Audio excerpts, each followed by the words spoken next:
Hey guys, welcome back to another video. Today we're doing Spooky Series Sunday Parody.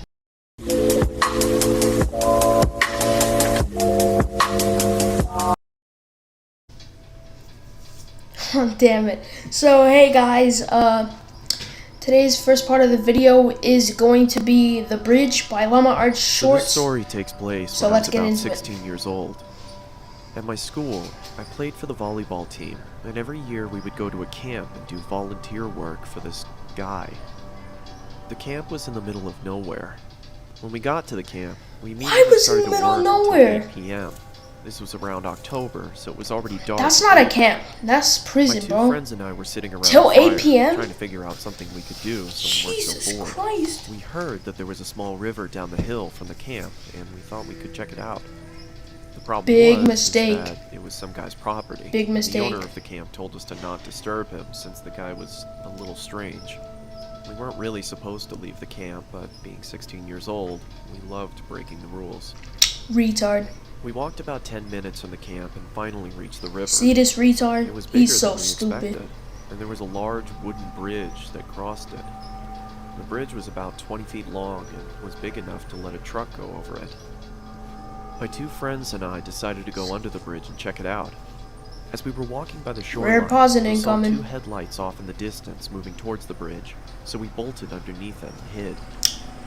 What an idiot! Over our heads You're so to the stupid. other side. My friends and I chilled there for a while, just talking and throwing rocks in the water. It was about 8:30 at this time, and now it was pretty much pitch black.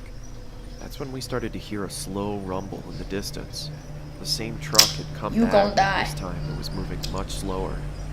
We stayed put under the bridge, stifling our laughter.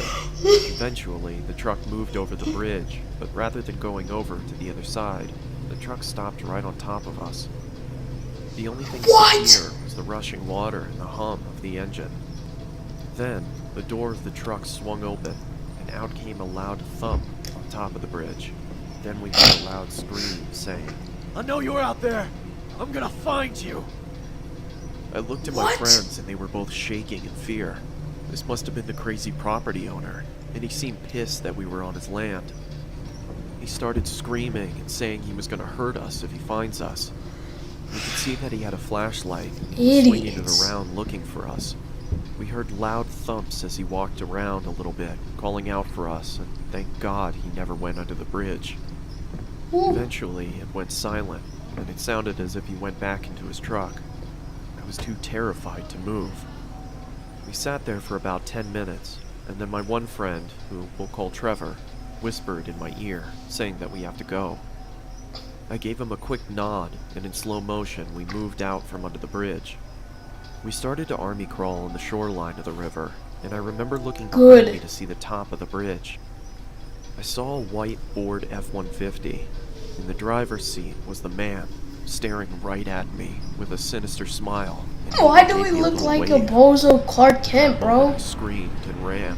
Run! My friends saw me run and took off after me. I could hear screams from behind us. I took a quick glance behind me and saw that he was chasing after us, and I couldn't quite make out the object in his hand. Chasing him with a knife! We ran into the forest and ducked behind a bush. It was pitch black in the forest, and we couldn't hear a thing. We sat there for a while, just shaking. The man never walked by us, and we never heard him. After we gathered our courage, we got up and walked back to camp, got into our tents, and tried to fall asleep. The next morning, we talked to the camp owner about the man that owned the property of the river. The camp owner said that he didn't know much about the man, but he knows that he has some mental problems and he'd been accused of assault. I am so happy that we were able to escape from underneath the bridge. I can't imagine what would have happened if he caught us. They would have got shanked! Alright, that's the end of the first one, and I'll see you in the next one. Well, actually, I want to do a recap and, talk about it. Thank you for sticking around to the end of the video. Check out their merch, if bro. If you would like to support the channel, check out the merch link in the video description. Bro. Go to the original video and check out their merch. Sorry, I downloaded the whole video. So yeah, anyway, let's get to the next one!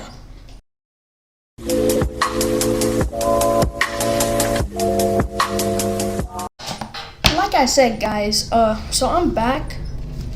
I grabbed my snacks. I got some of my leftover pizza, but it was pizza that I made.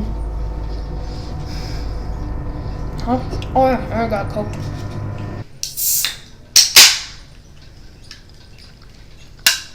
A couple weeks ago, my dad came home and pitched me a small job offer. One of his coworkers was going away for a few days and needed somebody he could trust to watch over his house. The reason my dad pitched this to me was because the man's house has a big CCTV system, basically a camera in every room, and then an operating desk where all screens could be watched on a big monitor. And I'm a computer science major, so my dad just always assumed that I know how to work anything technological. The man told my dad that he'd pay me $200 for the 2 days just to watch the house. I would say more, because then I'd be home alone. My dad drove me to the house and introduced me to the man, whose name doesn't matter.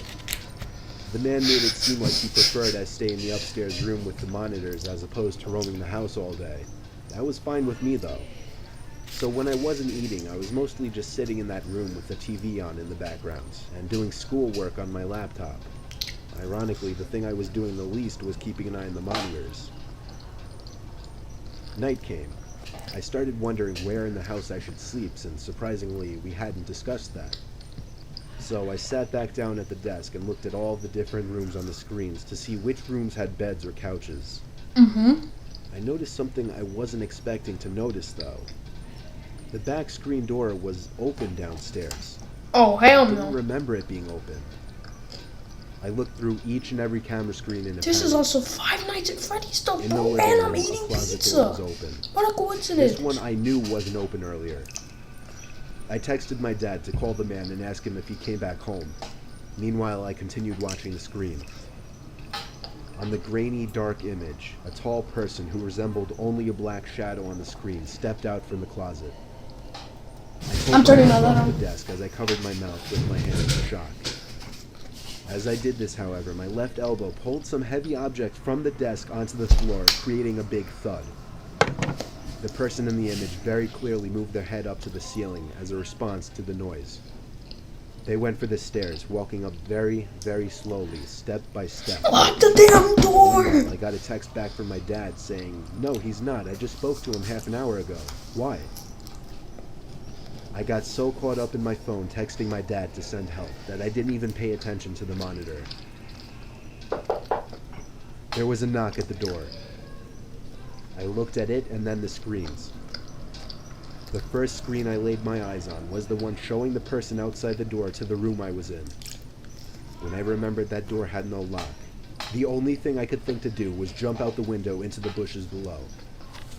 I ran halfway down the block and then stopped when my dad called me.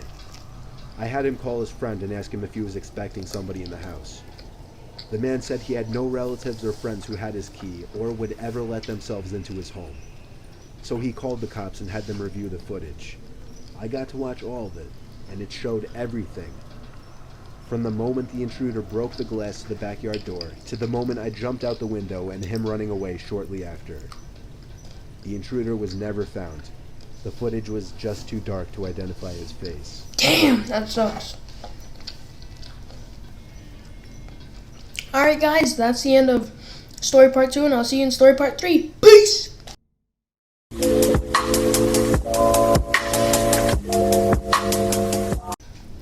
Guys, we're on to story 3, scary Ouija board stories.